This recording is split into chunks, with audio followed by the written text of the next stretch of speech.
Seorang pria ganteng yang merupakan psikolog Amerika Serikat justru menjelma psikopat yang menewaskan puluhan orang untuk memenuhi keinginan gilanya. Tidak sekedar membunuh, ia justru menjadikan kepala-kepala manusia sebagai koleksi kesayangannya. Bande kecil dinamai Theodore Robert Cowell. Ia dilahirkan oleh seorang ibu tunggal.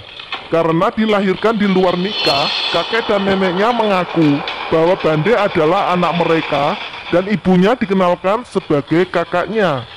Dan saat ibunya menikah dengan Jani Bande, barulah ia mengetahui kenyataan sesungguhnya.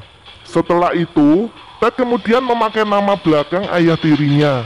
Mengetahui wanita yang diyakini sebagai kakak perempuan ternyata ibu kandungnya, Bande mulai mengalami mental breakdown. Bande mulai berubah menjadi pendiam dan mengisolasi diri. Upaya ayah tirinya untuk mendekatkan Bande dengan keluarganya selalu ditolaknya.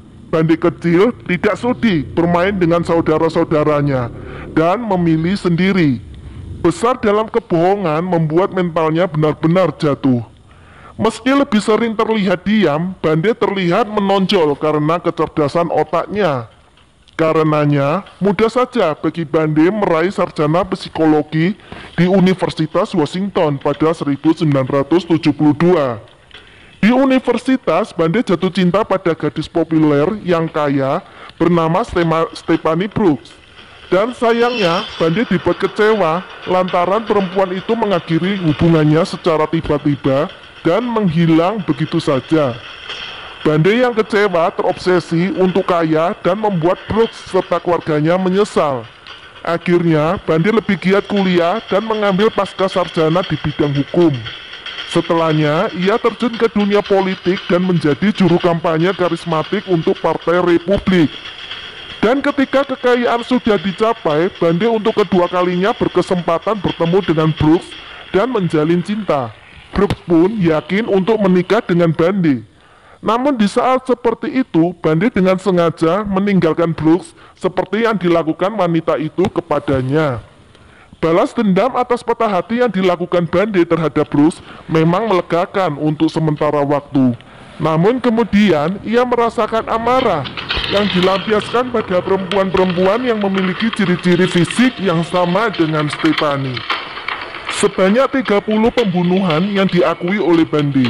Sebelum dibunuh, semua korbannya dilecehkan dan diperkosa terlebih dahulu. Tidak hanya itu, kondisi yang dialami korban.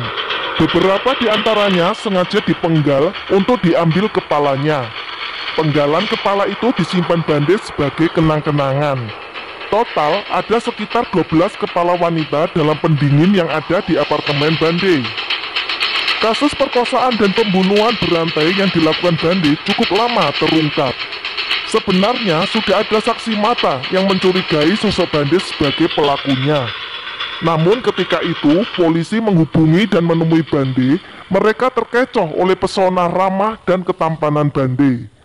Polisi menganggap tidak mungkin sosok berlatar belakang pendidikan psikologi menjadi tersangka pembunuhan berantai yang mengerikan.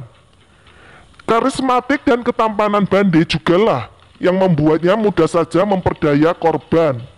Namun akhirnya identitas Bande terungkap setelah ada seorang korban yang berhasil lolos dari tikamannya.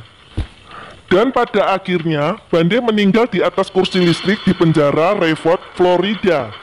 Memang sulit dipercaya, namun kenyataannya ada manusia yang bisa bahagia dengan menikmati penderitaan orang lain.